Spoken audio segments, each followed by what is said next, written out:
Хәерле көн, Данил Шамилович. Хәерле көн, хөрмәтле тамашачылар. Без бүген ком сәгате тапшыруны алып баручы Данил Шамилович белән Гениатов белән интервью эшлибез. Сезгә кызык булыр дип ышанып калабыз һәм бу вакыт аралыгында безнең белән бергә булырсыз дип ышанабыз һәм соңыннан инде текст вариантын да укырсыз. Беренче рәттә сезне Татарстан Республикасының атказанган матбугат һәм масса күләм матбугат хезмәткәре дигән мактаулы исем бирелү белән котлап китәсебез килә. Социаль челтәрләрдә дә тамашачылар бу хәбәрне ишеткәч күп кенә котлаулар һәм җылы сүзләр язган иде. Бик зур рәхмәт, исәнмесез хөрмәтле тамашачылар. Менә онлайн режимда сезнең белән элемтәгә чыгуыбызга бик шат. Заманча технологиялар алар инде менә шундый зур мөмкинлекләр бирәләр. Рәхмәт котлавыгызга исемгә килгәндә, ул инде ничектер менә шул тормышның бер этабы кебек. Әлбәттә, телевидениедә инде эшләү дәврендә шактый гына нәтиҗәләргә ирешергә туры килде. Мин моны инде теге мактанып әйтмим, әмма ассызыклап әйтәсем килә, телевидение ул коллектив хезмәт, чөнки монда бер проектны эшләү өчен генә дә дистәләгән кеше катнаша. Шуңа күрә мондагы хезмәттәшләремнең ярдәменнән башка, мондагы хезмәттәшләремнең эшеннән башка мин андый исемнәргә, андый дәрәҗәләргә ирешә алмас идем. Һәм һәрберебез шулай. Шуңа күрә бу күмәк хезмәт, мин форсаттан файдаланып, тамашачыларыма да бу исемне инде бирергә ният кылган җитәкчеләргә дә һәм әлбәттә үземнең хезмәттәшләремә, коллегаларыма үз чиратында зур рәхмәтемне әйтеп калам. Рәхмәт. Аннары телевидение тормышы кайчаннан башланып китте, ничегрәк бу ел? Телевидение тормышы минем өчен моннан 25 ел элек башланып китте. Мин инде Казан дәүләт университетын тәмамлаганнан соң берникадәр 1-2-3 ай мәдәният министрлыгында эшләп алдым. Аннан соң инде менә шулай безнең анда юллар аерылды һәм мин үземнең таныш кешеләрем аркылы дип әйтик инде менә шушы телевидение эшләгән якташларым, әгәр дә төгәлрәк әйтсәк, шагыйрь Наил Касыймов, ул вакытта минем гастрольләргә йөргән вакытым. Менә шул бер концерт вакытында ул мине шушы телевидениедә менә буш урын бар, штат бар, сәяси тапшырулар редакциясендә килеп кара әле дип тәкъдим ясады һәм шуннан соң инде менә шушы телевидениедә калдым. Наил Касыймов ул чорда инде телевидениедә халык иҗаты редакциясендә редактор булып эшли иде. Без аның белән бүгенге көндә дә аралашабыз. Аңа бик зур рәхмәт. Менә ул тормышымда минем менә шушындый юлга алып кирип китте. Аннары тамашачылар белмидер инде, гаиләгез турында да сөйләп китегез. Сез бит белгәнчә зур гаиләдән, бер туганнарыгыз да күп, әниләрегез кем? Аннары бу юнәлештә эшләүчеләр бармы гаиләдә? Гаиләгә килгәндә без инде ишле гаиләдә үстек. Мин өлкән бала, өлкән малай һәм миннән соң тагын минем 4 энекәшем бар, ягъни без 5 бала, 5 малай. Арча районында мин тудым. Югары Әзәк дигән авылда, һәм инде аннан соң күпмедер анда яшәгәннән соң безгә күченеп китәргә туры килде. Өчиле дигән авылга, күрше авылга. Өчиле инде ул безнең Габдулла Тукайның әнисе туган авыл. Менә шул авылда инде мин үстем, яшәдем. Һәм 8нче сыйныфны тәмамлаганнан соң Арча педагогия училищесында укыдым. Аннан инде менә Казан дәүләт университеты һәм инде менә шушы телевидение, кыскача гына биография. Әти-әни минем, алар инде авылның интеллигенция вәкилләре дип әйтергә кирәк. Әти гомер буе мәктәптә балалар укытты, ул химия, биология фәне буенча педагог. Әнием инде гомер буе авыл советында секретарь вазифасын башкарды. Бүгенге көндә алар иншалла исән-имин генә матур гына яшәп яталар авылда. Аннары күп кенә тамашачылар шулай ук белмидер, сез бит спорт белән дә шөгыльләнәсез. Спорттагы шәхси рекордларыгызны тыйынлыга да бәйлисез, багышлыйсыз. Аннары спорт сезнең тормышта ниндирәк урын алып тора? Спорт ул минем тормышта ул балачактан урын алган иде инде.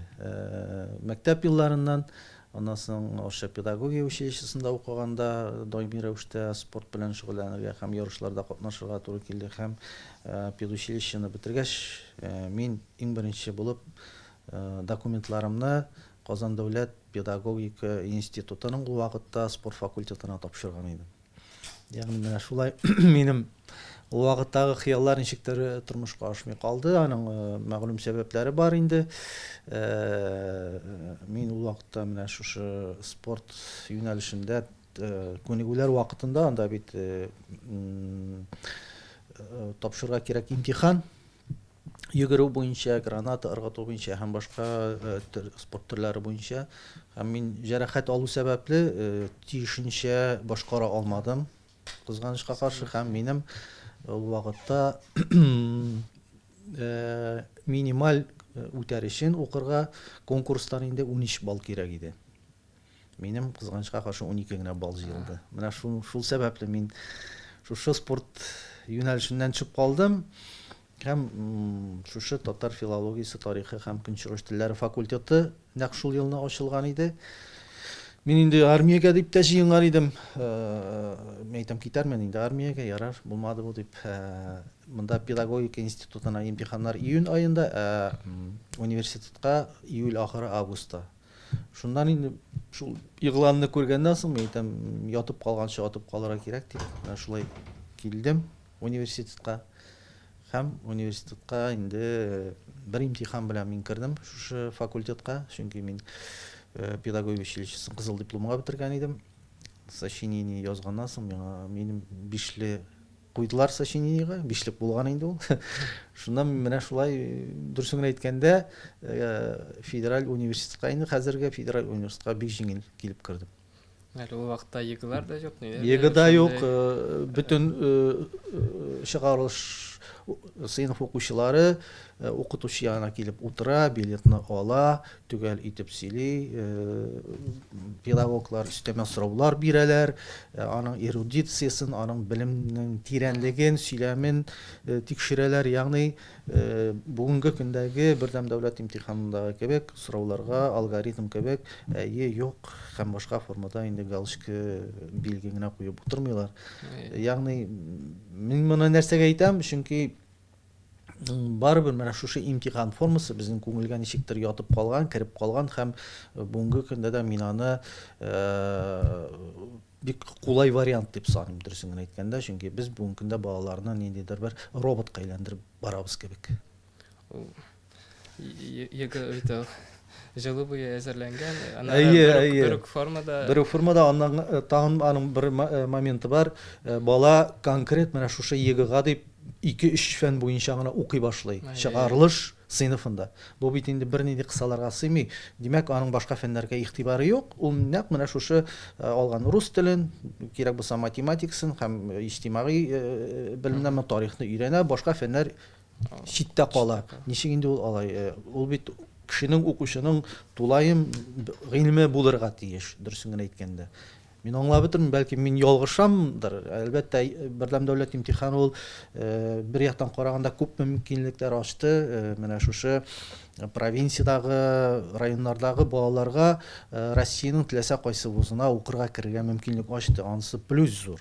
Әмма ләкин укучының белемен, аның мөмкинлекләрен менә ул бердәм дәүләт имтиханы миңа калса ачып бетерми. Анары шул егыга кирип китсәк, аның бит там бер кимчелеге бар. Әгәр дә сезнең кебек очрак, бик аз булган булыр. Мәсәлән, сез спортка бирдегез, анары татар теленә. Хәзер бит сыналдан ук имтихан татар теленә бирдең. Әгәр дә татар теленә керәмәдең, спортка бару бик кыен. Чөнки син спорт юнәлешендә, мәсәлән, җәмгыять белемен бирелмәгән. Шул ягы кыенлыгы да бар. Үзем дә шуңа ялыктым. Анары гаилә, спорт эшне әйтеп киттек. Анары бит сезнең ул эш белән гаилә, мәсәлән, берләшкәндә, сән Гөлназова белән дә күпме еллар бергә эшлисез. Аның бергә эшләү кыенмы, авырмы? Сән иге дә эш һәр вакытта кайтырга мөмкин. Төрле вакыт була. Кыен да булган вакытлары булгандыр инде, уңайлы вакытларда теге бер төрле генә әйтеп булмый. Шуңа күрә инде Гөлназ Гыйниятова ул хәбәрләр программасында шулай ук узак еллар эшли. Туры эфирда 20 ел тирәсе инде менә эфирда эшли. Бу әйтергә кирәк бик зур хезмәт. Аны үзе күрмәгән, белмәгән кеше бик бәяләп тә бетермәскә мөмкин, чөнки ул туры эфир кешенең бик каты энергиясын ала торган хезмәт. Ул менә телевизордан караганда гына барсы да матур, җайлы кебек. Әмма ләкин менә туры эфирдан кайткашыннан кеше ничектер менә авырайып кайта тиз генә йоклап китеп булмый. Мин аны туры эфирда эшләгән кеше буларак үземдә аңлыйм, беләм. Бу бик авыр хезмәт. Дөресен әйткәндә, авыр һәм катлаулы хезмәт. Әр журналистика гомумән дә кагылып китик. Татар журналистиканы хәзерге вакытта ничегрәк бәялисез? Ул үсештәме, бер урында туктап калдымы? Бурында журналистика инде бурында берничек тә туктап кала алмый, дөресен әйткәндә. Әлбәттә, төрле сүзләрне, төрле фикерләрне ишетергә туры килә. Инде менә шушы мин журналистикада 25 ел дәвамында татар журналистикасы тегеләй, татар журналистикасы булай, ул бер урында таптана, үсеш юк. Татар журналистикасы бу юнәлештә менә тагын үсешкә китте. Ягъни фикерләр бик күп төрле. Менә җәмгыять нинди төрле булган саен, журналистика турында да шул кадәр фикер туа. Ни өчен дигәндә, чөнки журналистика ул җәмгыятьнең көзгесе. Җәмгыять нинди?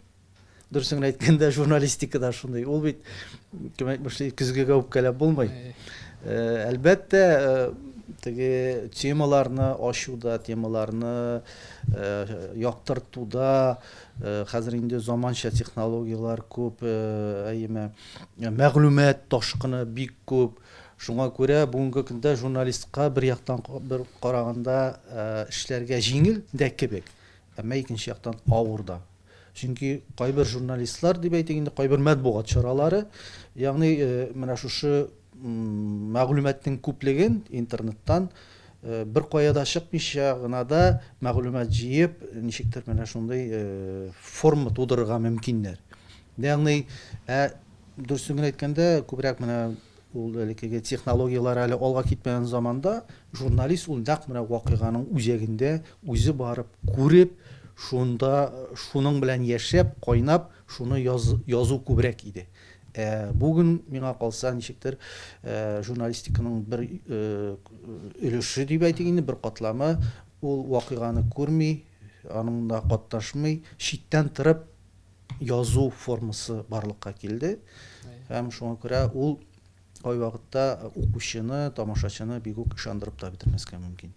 Чөнки ул анда хис юк, анда аргументлар җитми. Үзең катнашу халаты җитми анда. Менә хәзерге вакытта бюджет урыннары шул журфакта да, татфакта да киләчәктә безнең кадрлар кытлыгы булмас өчен нәрсә эшләргә кирәк дип саныйсыз? Менә бер яктан бу мәсьәләдә безнең ТНВ каналының генераль директоры Ришат Юнусович бик дөрес һәм урынлы карар кабул итте. ТНВ берничә ел әйдә ТНВга акциясын алып барып, бүгенге көндә безнең 6 ялгышмасам студент кызыбыз Максатчан ТНВ исеменнән Казан Федераль университетының журналистика факультетында татар юнәлеше буенча белем ала. Әлбәттә, бу гына проблеманы хәл итеп бетерми. Әйтергә кирәк, соңгы елларда менә югары уку йортларының күбесендә ул булмасын гуманитар гына түгел, техник юнәлештәге югары уку йортларда хәтта журналистика факультетларын ачтылар, сез аны беләсез, әйме. Ул профиль алар бит инде аларның төп юнәлеше түгел, профиле түгел. Шуңа күрә аларның ни дәрәҗәдә кадрларны әзерләүен мин әйтә алмыйм. Әлбәттә, алар күбрәк барсы да рус телле факультетлар. Татар теленә килгәндә, минемчә бүгенге көндә юнәлешне бирергә мөмкин, шул ук мәсәлән татар теле әдәбияты факультетында укучы студентларга да мөрәҗәгать итәргә мөмкин. Шәхсән мин үзем менә шул факультетны бетергән кеше буларак әйтәм, аларның да белем дәрәҗәсе югары, телне белү, әдәбиятны, тарихны һәм башка юнәлешләрне өйрәнү, грамматика ягыннан да алар әзерлекле белгечләр һәм берникадәр юнәлеш биргән очракта, журналистиканың юнәлешен биргән очракта алар шушы тармакта эшләп китәргә сәләтлеләр. Икенчедән килеп әле менә яңа гына мәгълүмат килде. Казан Федераль университетының филология һәм мәдәният ара багланышлар институтында быелдан бюджет урыннары 20дән артык бюджет урыны булдырылачак дип әйтәләр татар юнәлешендә. Димәк бу үзе дә тагын бер үсеш дигән сүз. Ягъни алар татар теле әдәбияты һәм журналистика юнәлешендә укучы балаларны җыялар. Ягъни бу аерым факультет. Бу бакалавр бит. Әйе, бюджет урыннары. Ягъни менә минемчә әкрен барбер ниндидер аның мөмкинлекләре ачылмый калмый. Шуңа күрә монда без өметсез түгел бу юнәлештә. Ну, бюджет урыннары барлыкка килә тора икән, әмма мәктәпләрдә дә шул татар телен бетерүгә инде 2 ел булды. Аның йогынтысын без әле күрә башладыкмы, или киләчәктә күрәчәкбез микән? Әле әйтеп булмый, аның йогынтысы ничек булачагын, әмма ләкин ул үзен күрсәтми калмаячак дип уйлыйм мин. Чөнки иң беренче чиратта милли мәгариф яшәгән очракта гына без татар мәктәпләренең, татар балаларының үсешенә ирешә алабыз. Инде без хәзер әйтеп бетмибез, Россия регионнарында элек, мәсәлән, 60-нчы, 70-нче, 80-нче хәтта әле елларда эшләп килгән, гөрләп торган татар мәктәпләре бүгенге көндә берсе дә калмады диярлек, ябылып беттеләр. Аларда калганнарында татар теле фән буларак кына укытыла. Бит заманында шул ук, мәсәлән, Чиләбе өлкәсендә, Оренбургта һәм башка төбәкләрдә, Төмәндә алар бит 1нче сыйныфтан алып 10нчы сыйныфны бетергәнче үз ана телләрендә белем алганнар.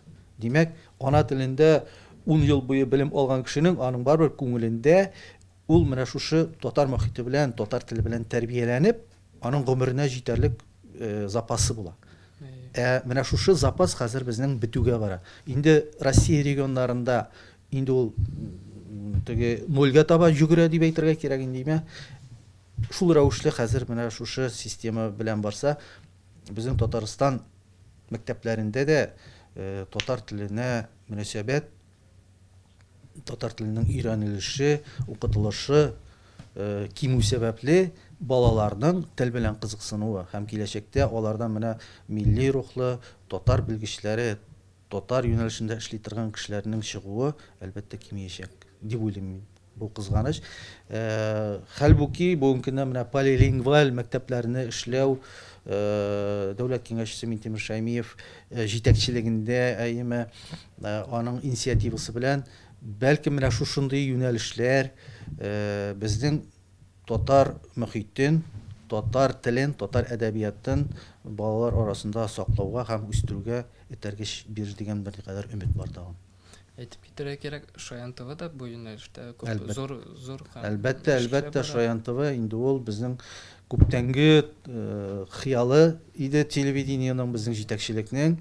Ниһаять менә ул чын мәгънәсендә үзенең авазын салды һәм әле аның уңай нәтиҗәсе булмый калмас дип уйлыйм, чөнки без баланы кече яшьтән әле аның теле ачылганчы дип әйтик, аның колагында менә шушы мультфильмнар белән бергә татар мультфильмнары, татар теле яңгырап торган очракта анда ихтыяҗ күбрәк туачак татар теленә. Рәхмәт, аннары хәзерге вакытта халык санын алу вакыты саны тапшыруларыгызда да күтәрәсез. Аннары бердәмлек темасы калкып чыкты бу вакытта. Ул хәзер аеруча актуаль дип саныйбыз. Аннары безнең башкорт күршеләребез арасындагы мөнәсәбәт сезнеңчә ул ничек берәндә үзгәреш алырмы? Берәр тугандаш, дуслаш, халык дуслаша аламы безнең? Мин халык безнең ызгышып яши дип әйтмим. Без дус, тату яшибез. Монда инде ул гадәти була торган әйбер, һәр халык саны исәпкә алу алдыннан безнең иң авырткан җиребез инде ул. Менә аз теге милләтләрнең дип әйтик индеме, үзләренең санын күрсәтү, билгеләү ул була торган әйбер, аңа теге табигый карарга кирәк.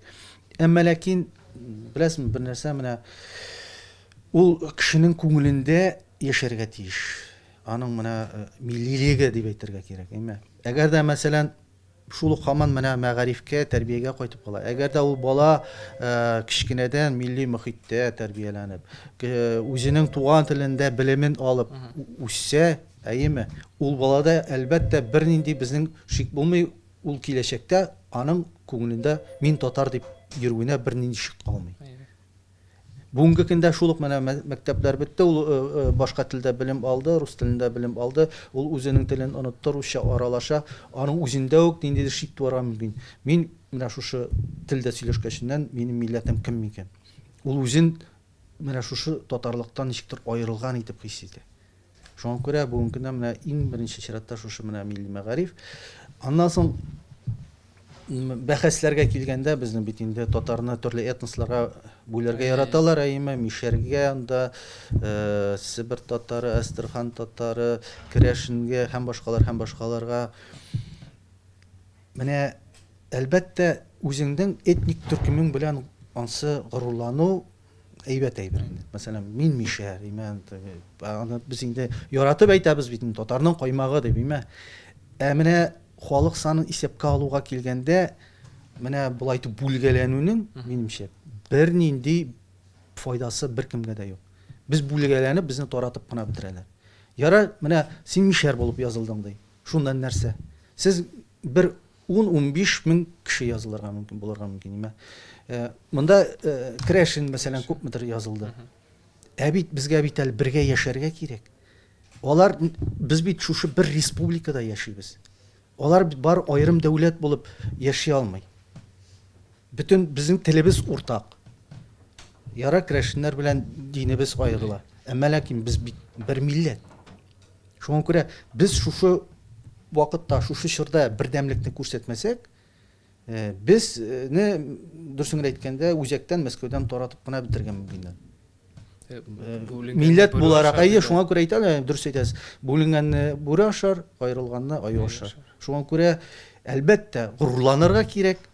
Мишәрлек белән дә, Керәшен татары булу белән дә горурланырга кирәк, Себер татары, Әстерхан татары булу белән дә кемдер типтәр дип әйтергә мөмкин үзен, кемдер үзен мин болгарлар дип йөрергә мөмкин, ләкин безнең күңелебез, безнең барлыгыбыз, безнең бүгенге яшәешебез, ул бары тик шушы татарлык белән бәйләнгән, татарлык белән булырга тиеш. Без татар булганда гына көчле булабыз. Менә шул. Рәхмәт. Аннары сезне битне тамашачы ком сәгате тапшыру аша хәзерге вакытта таный, белә, аннары җитди сораулар, темалар вакытында кунакларыгыз сорауларны алдан сорыймы, яшь кына куркып калучылар бармы, мәсәлән? Кеше килә, аңлый нәрсә турында? Аңладым, сорауны. Сорауларны алдан сораучылар булгалады, алар күп түгел. Бик аз процент кына. Әмма аңлатып биргәннән соң, менә сезнең үзегез өчен, тапшыру өчен, ул аның нәтиҗәсе, аның сыйфаты өчен яхшырак ул сорауларны белми торсагыз, ягъни беренчел кичериш, беренче эмоция дигән әйбер бар. Ягъни кайвакыт кеше сорауга җавап эзләгәндә, ул сорауга җавап эзләп, шуның белән инде ул шунда янып бетәргә мөмкин. Аннан соң инде эфирга килгәченнән эффекты калмый. Монда инде ул сорау белән турыдан-туры маңгайга-маңгай очрашкач, аның бөтен хиссе шунда чыга. Менә шул. Ана камераларда. Үзешәннәр интервьюдан соң геройларыгызга фикерне үзгәрәме? Яшь, мәсәлән, бу кеше шундыйрак икән, яки киресенчә сез аның турында бераз бүтән төрле фикердә буласыз, аннары ул кеше сүнеп китә, яки кагынып китә. Бар андый очраклар. Күбесенчә плюс ягына. Барысы да диярлек. Мин һәрбер интервью алган героемны бүтүнләй башка яңа яктан тамашачылар өчен генә түгел, үзем өчен дә башка яктан ачам. Алар минем алда тагын да беренче башка үсеп китәләр һәм алар минем ничектер әйткәндә менә гаилә агзасы кебек. Менә мин тапшыруларның һәрберсен бит инде компьютерда язып барам, кемнәр кунакта булган, ничә кунак анда быел күпме төшерелгән, башкалар күпме төшерелгән. Ул кешеләрнең исем фамилиясе чыгу белән мин аларны инде күз алдына китерәм. Бу минем тапшыруда булды. Алар ничектер минем гаилә агзасы кебек. Дуслашып, аралашып, ул эш буенча инде дуслашасың да, аралашасың да, әлбәттә ул һәрберсе белән инде тыгыз мәгълүмат түгел. Әмма ләкин алар ничектер менә күңелгә уелып калалар. Аннары сезнең шәхси китапхана да бардыр, чөнки мин күргәнем бар, сез китапларга куллар да куйдырасыз, шундый. Китапхана бар минем шәхси дип менә шушы тапшыру башланганнан бирле. Әлбәттә инде язучылар, шагыйрьләр, галимнәр, әгәр аларның шундый гыйльми чыганаклары була икән, алар үзләренең менә шушы бойлыклары белән киләләр монда. Мин мөмкинлек булганда автографлар белән алардан алып калам. Ул бер яктан безгә истәлек тә, икенче яктан безнең өчен ул шәхси китапхана ул эш өчен дә кирәк. Минем өчен генә түгел, монда бит башка редакцияларда да шушы юнәлештә эшләүче безнең интервьюлар белән эшләүчеләр бар, башка тапшыруларда да, кыскарак формада да, даими төрле формада. Ягъни алар өчен дә ул бер дәреслек шикелле, ул кеше турында мәгълүмат кирәк булганда, кайвакыт тәкърар менә бу кеше турында юкмы сезнең, бу кеше турында, менә бу шәхес турында мәгълүмат кирәк иде, китапларыгыз юкмы дип. Ягъни алар безгә телевидение өчен байлык ул, кирәк ул. Интервью алырга хыялланган кешегез бармы? Мәсәлән, бик аласы килгән кешеләр яки кичектерелеп торган.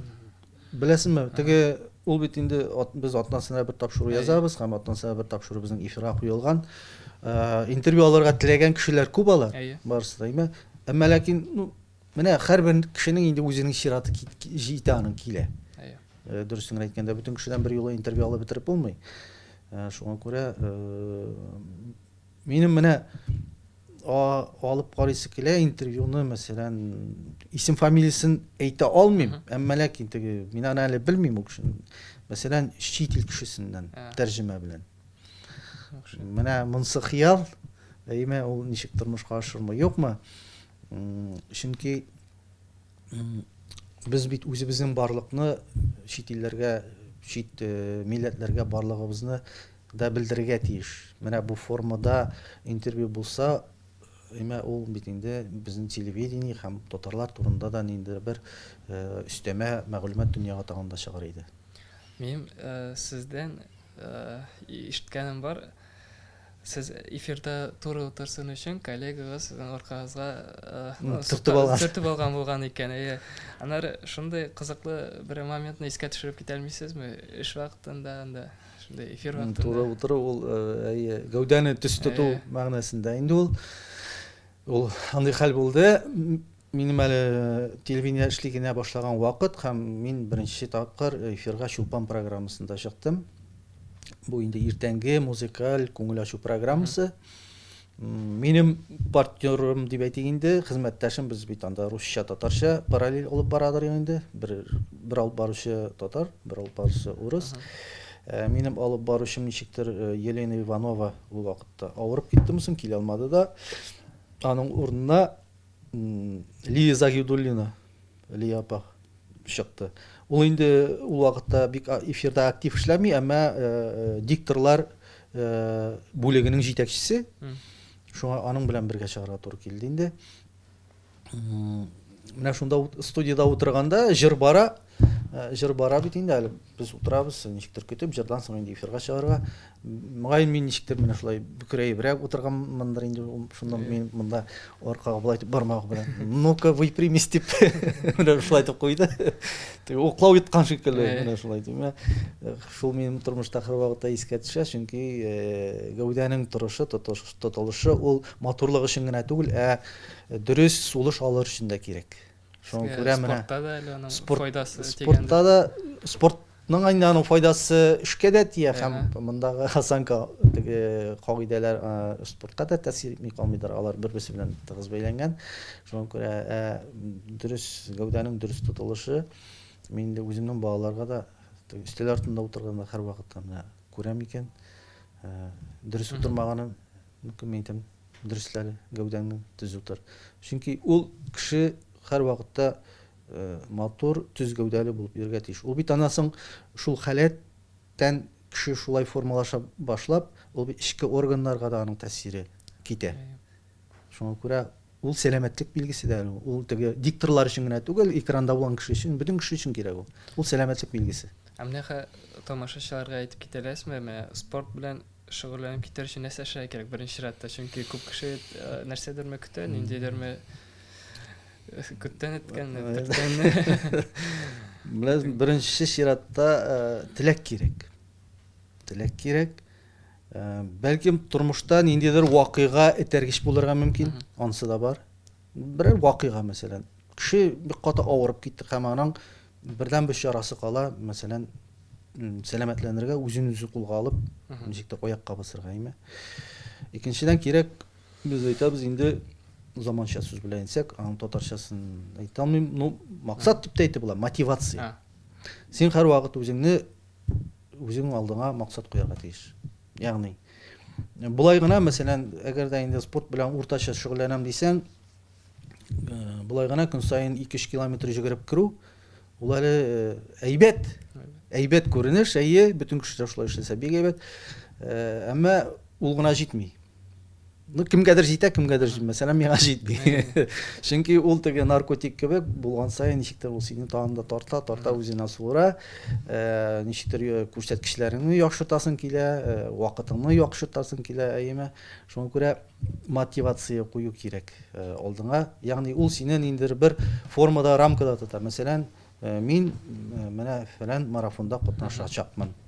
Анда бер 5 айдан 6 айдан. Ягъни син максатчан шуңа барасың. Әкрен-әкрен эшеңне килисең, өйдәге эшләреңне килисең, шул режимга керәсең, әйме, ашау-эчүеңне карыйсың, күнегүләр вакытын карыйсың. Ягъни син шуңа максатчан барасың. Шуңа барып җитеп, ниндидер бер канәгатьләнү хисе алганнан соң, аннан соң тагын икенче мотивация туа. Мин менә шушы вакытка сыйдым, өлгер алдым. Бит мин тагын да яхшыртырга мөмкин әле бу вакытны дигән. Ну, монда чамак хисен югалтырга ярамый, әлбәттә, син инде үзеңнең мөмкинлекләреңне дә, үзеңнең яшеңне дә карарга тиеш, дөресен әйткәндә, әйме, теге физик яктан гына түгел, физик яшне дә. Чөнки без бит инде олыгайган саен яшәрмибез, һәм көч артмый, дөресен әйткәндә. Әмма ләкин булып ала шундый бер период. Мәсәлән, минем үземдә шулай булды. Мин 40 яшьтә күрсәткән күрсәткечләр, әйме, менә хәзер мин бит инде 50 яшь, минем 40 яшьтәге, минем 50 яшьтәге күрсәткечләрем 40 яшьнекеннән яхшырак. Әйе, мотивация. Бу мотивациянең бер әйбер. Әмма бу теге закка бара торган әйбер түгел. 50, бәлкем 55, максимум 60-ка кадәр ул шулай стабильно барырга мөмкин. Аннан соң инде ул кимүгә бара. Шуңа күрә теге ниндидер шундай алдану булырга тиеш түгел. Мәсәлән, мин гел үсешкә барам дигән әйбер булырга тиеш түгел. Ягъни аның уже бер чоры булып ала.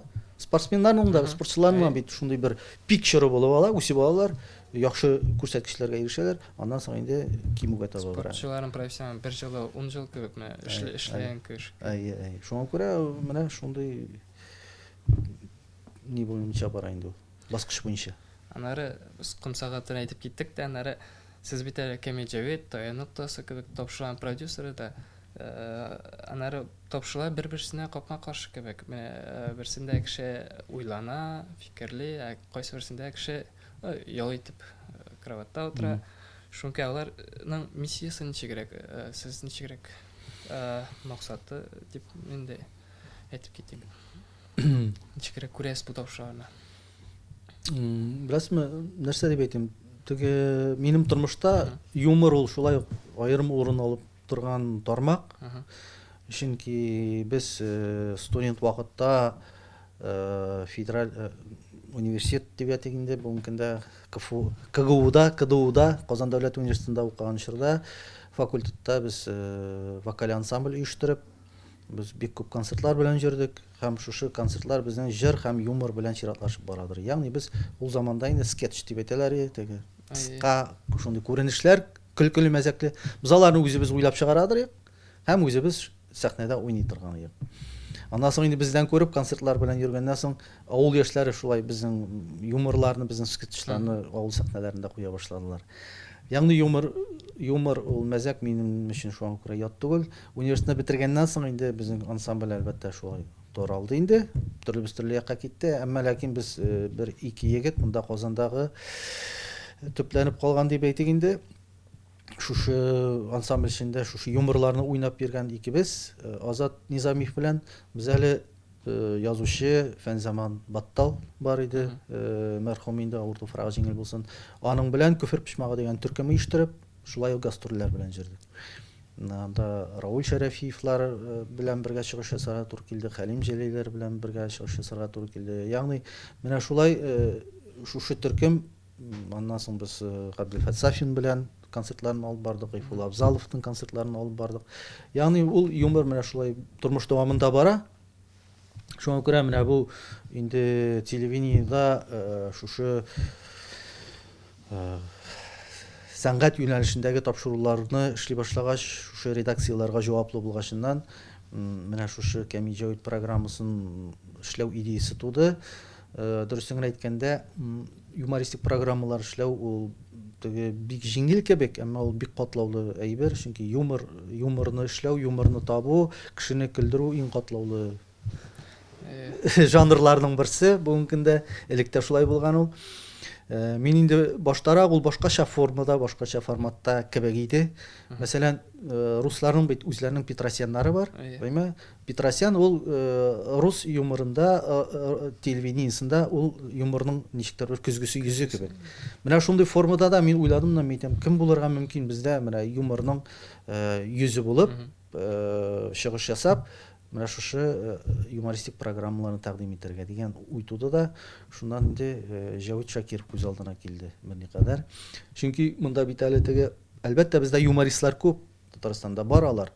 Монда бит әле актерлык осталыгы да кирәк. Юмор хиссе, юмор жанрындагы синең булган сөйләм әйбер ниләрең генә түгел, репертуар гына түгел. Актерлык осталыгы да, алып бару осталыгы да, дип әйтик, эрудиция да, энергия да. Чөнки ул бик күп энергияны таләп итә. Шуннан соң инде менә шушы формат туды. Әлбәттә, аның исеме Кәми Җавит булса да, ул безнең борынгыдан килгән, татар халкында булган формат капка төбе. Ул бүгенге көндә инде бик капка төпләрендә утырмыйлар хәзер. Яшьләр дип әйтик инде, өлкәннәр генә чыгып утырга мөмкиннәр. Элегрәк әле менә без үскән чорда, шул 70-нче, 80-нче елларда капка төбендә утырулар ул әле бар иде. Җырлашып, гармуннар белән дә кара каршы җырлап та утырып, анекдотлар сөйләп, мәзәкләр сөйләп, ягъни ул безнең халкыбызда булган әйбер, һәм без шуны менә кабаттан тамашачыга киридән кайтару ниятендә белән дә эшләнде. Аннан соң бит алар онытыла бара. Менә шул вакытта булган фольклор онытыла бара. Мәсәлән, шул кара каршы җырлаулар, такмаклар. Безнең чорда, дип әйтик инде, гармунга кара каршы сәгатьләр буе кабатламыйча, куплетларны кабатламыйча, сәгатьләр буе җырлыйлар иде. Яшьләр бер-берсенә менә кызлар, егетләр кара каршы. Хәзер без кунакларны чакырабыз. Яшьләрдә, дөресен әйткәндә, яшь буында такмакларны белмиләр. Инде алдан ук әйтәбез, өйрәнеп килегез, сораштырып, менә такмакларны барлап килегез. Әле урта буын, өлкән буында аларның бераз запасы бар. Менә шушы формат инде ул югала барган. Теге такмаклар жанры дип әйтик. Ул яңадан менә шулай итеп кабат экранга чыкты. Әле анда яңа такмаклар да барлыкка килә. Әлбәттә, ул бит замана белән яңалары барлыкка килә. Әле аның экспронты менә шул вакытта җырлаган моментта туарга мөмкин кайбер такмаклар.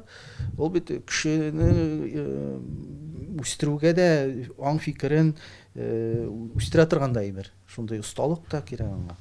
Уйнарга да кирәк шул вакытта, уйлап та табарга кирәк.